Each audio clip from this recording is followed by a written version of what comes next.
অভিযোগ সংশ্লিষ্ট জনাব খন্দকার মোশাররফ হোসেন, সাবেক সংসদ সদস্য ফরিদপুর ৩ ও সাবেক মন্ত্রী, প্রবাসী কল্যাণ ও বৈদেশিক কর্মসংস্থান মন্ত্রণালয় এবং স্থানীয় সরকার পল্লী উন্নয়ন সমবায় মন্ত্রণালয় কর্তৃক দুর্নীতির মাধ্যমে জ্ঞাত আয়ের উৎসের সাথে অসঙ্গতিপূর্ণ ৩৫,১৮,০০,০০০ টাকারও বেশি মূল্যের সম্পদ অর্জন পূর্বক নিজ দখলে রাখা এবং ৭,৭২,০০,০০০ টাকারও বেশি মূল্যের স্থাবর সম্পদ হস্তান্তর, স্থানান্তর, রূপান্তরের মাধ্যমে ছদ্মাবরণ এবং তার নিজ নামেও ১৫টি ব্যাংক হিসাবে ডিসেম্বর ২০২৪ পর্যন্ত ৯৯,২১,০০,০০০ টাকারও বেশি অস্বাভাবিক লেনদেন এবং ১১,৩৩,৮১৬ ইউএস ডলার অস্বাভাবিক লেনদেনের তথ্য অনুসন্ধানকালে প্রমাণিত হয়েছে।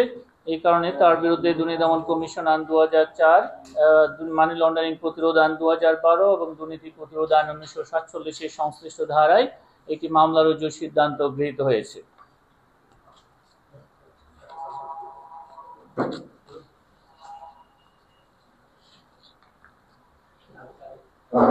আজ ৩টি এনফোর্সমেন্ট অভিযান পরিচালনা করা হয়েছে। মোবাইল ফিনান্সিয়াল সার্ভিস, নগদে অর্থ আত্মসাৎ, নিয়োগে অনিয়ম সহ নানাবিধ দুর্নীতির অভিযোগে আজকে এটি এনফোর্সমেন্ট পরিচালনা করা হয় নগদ প্রধান কার্যালয়, বনানী, ঢাকায়।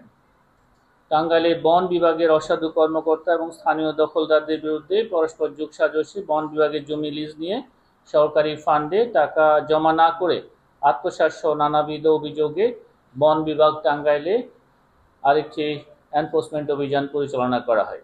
এছাড়া মাদারীপুর ২৫০ শয্যা হাসপাতালে আইসিইউ মেশিন ও সিটি স্ক্যান সহ বিভিন্ন সরঞ্জাম ক্রয়ে অনিয়মের অভিযোগে মাদারীপুর ২৫০ শয্যা হাসপাতালে আরেকটি এনফোর্সমেন্ট অভিযান পরিচালনা করা হয়। আপনাদেরকে অনেক ধন্যবাদ। আজকে কমা ও নেক্স গ্রুপের বিরুদ্ধে একটা উন্মুক্ত অনুসন্ধান সিদ্ধান্ত হয়েছে। প্রায় এনআরবি ব্যাংক, গ্লোবাল ব্যাংক থেকে প্রায় ৭০ কোটি টাকা আত্মসাতের অভিযোগে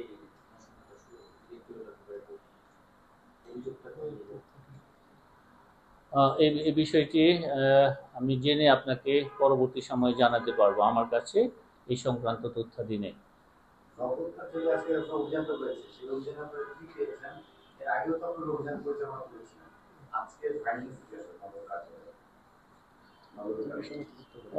আমাদের যে এনফোর্সমেন্ট টিম এই বিষয়ে এনফোর্সমেন্ট পরিচালনা করেছে, সেই টিম ফিরে আসলে এবং তাদের দাখিলকৃত প্রতিবেদনের প্রেক্ষিতে আমরা আপনাদেরকে এই বিষয়ে গৃহীত সিদ্ধান্ত জানাতে পারবো।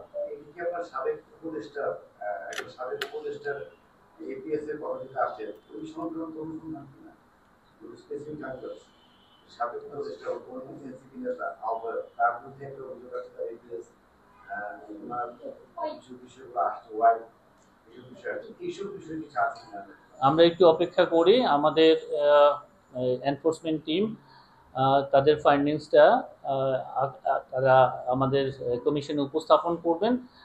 সেই ফাইন্ডিংসের আলোকে আপনাদেরকে কি সংক্রান্ত ছিল, কি বিষয় ছিল, কারা কারা সম্পৃক্ত ছিলেন, সব বিষয়ে আমরা আপনাদেরকে অবহিত করব। প্রাথমিক তদন্তে কি পেয়েছেন, মানে নগদের কোন প্রাথমিক তদন্তে আপনারা কি পেয়েছেন, নগদের কোন কোন স্থানে দুর্নীতি প্রাথমিক অভিযোগটা কি ছিল, অভিযোগটা আমাদের কাছে এনফোর্সমেন্ট টিম থেকে মৌখিকভাবে যেটা জানানো হয়েছে সেটা হচ্ছে তার সেখানে কিছু নিয়োগে অনিয়ম ছিল। নিয়োগ অনিয়ম সংক্রান্ত কিছু তথ্যে তারা প্রাথমিক সত্যতা পেয়েছে মর্মে জানিয়েছে। বিস্তারিত তারা যখন প্রতিবেদন দাখিল করবে তখন আমরা জানতে পারবো এবং আপনাদের সাথে সেগুলি শেয়ার করব। এখানে তথ্য প্রযুক্তি বিষয়ক মানে বিশেষ সহকারী একটা গতকাল একটা আপনি ফোন দিয়েছেন এবং তিনি বলছেন নগদ নিয়ে তিনি একটা বিষয় তথ্য দিয়েছেন যেখানে ব্যাপক দুর্নীতি ঘটনা হচ্ছে। এখন এই নগদের বিষয়ে বিস্তারিত তথ্য আমি আপনাকে বলেছি যে এখানে অভিযোগের সাথে যে বা যারাই সম্পৃক্ত থাকুক না কেন সবার বিষয়ে এখানে আমাদের এনফোর্সমেন্ট টিম সেই বিষয়গুলো তুলে ধরবেন। সেটা জানার পরে আমরা আপনাদেরকে সুনির্দিষ্টভাবে বলতে পারব। ধন্যবাদ।